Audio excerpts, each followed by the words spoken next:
എല്ലാവർക്കും നമസ്കാരം. ഇന്ന് ഞാൻ എത്തിയിരിക്കുന്നത് സ്ട്രാറ്റ്ഫോർഡ് ഉള്ള അൽസേദിലാണ്. ഇവിടെ പുതിയ ഡിഷ് വന്നിട്ടുണ്ടെന്നാണ് ഇവർ പറഞ്ഞത്. അപ്പൊ അത് ട്രൈ ചെയ്യാനാണ് ഞാൻ എത്തിയിരിക്കുന്നത്. ട്രൈ ചെയ്തിട്ടേ ജെന്യൂൻ ആയിട്ടുള്ള ഒരു അഭിപ്രായം പറയാം. എങ്കിൽ നമുക്ക് പോയാലോ? എങ്കിൽ വാ. അൽസേദിൽ വരുമ്പോൾ 3 വെറൈറ്റി ഡിഷാണ് ഫസ്റ്റ് നിങ്ങൾ ട്രൈ ചെയ്യേണ്ടത്. ഹണി അൽഫാം മന്തി, ചിക്കൻ പൊള്ളിച്ചത്, ഷവർമ കേട്ടോ. ഇവരുടെ ഫസ്റ്റ് ആൻഡ് മെയിൻ ഡിഷ് എന്ന് പറയുന്നത് ഹണി അൽഫാം മന്തിയാണ്. ഇതൊരു മസ്റ്റ് ട്രൈ ഐറ്റം ആണ്. ഇവിടെ വന്ന് നിങ്ങൾ ഇതൊന്ന് ട്രൈ ചെയ്യണേ. സൂപ്പർ ആയിട്ടുണ്ട് കേട്ടോ.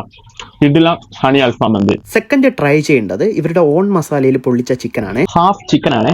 ഹാഫ് ചിക്കൻ നല്ല മസാലയൊക്കെ പുരട്ടി അങ്ങ് പൊള്ളിച്ച് കൊണ്ടുവന്നിരിക്കുകയാണ്. ഇത് നല്ല ടേസ്റ്റ് ഉണ്ട് കേട്ടോ. ഇത് നിങ്ങളൊന്ന് ട്രൈ ചെയ്യണേ. നാട്ടിൽ കിട്ടുന്ന അതേ രീതിയിലുള്ള ഷവർമ ഇവിടെ സെർവ് ചെയ്യുന്നുണ്ട്, പ്ലേറ്റർ ഷവർമ. അതൊന്ന് ട്രൈ ചെയ്യണേ. പിന്നെ ഇതിൻ്റെ കൂടെ ഒരു ലൈം ജ്യൂസ് കൂടെ ആകുമ്പോൾ ഓക്കെയാണ്. UK മലയാളീസ്, നിങ്ങൾ ലണ്ടൻ സ്ട്രാറ്റ്ഫോർഡ് വരുമ്പോൾ ഈ 3 ഡിഷും മറക്കാതെ ഒന്ന് ട്രൈ ചെയ്യണേ. ഇത് മസ്റ്റ് ട്രൈ ആയിട്ടാണ്. ഓക്കെ, ഫൈനലി ഇവരുടെ ലൈം കൂടെ ഉണ്ട്. അതുകൂടെ കുടിച്ചിട്ടാണ് ഞാൻ വൈൻഡ് അപ്പ് ചെയ്തത്. ഇതിൻ്റെ ലൊക്കേഷൻ വരുന്നത് ലണ്ടൻ സ്ട്രാറ്റ്ഫോർഡ് അൽസേദ്. Thank U.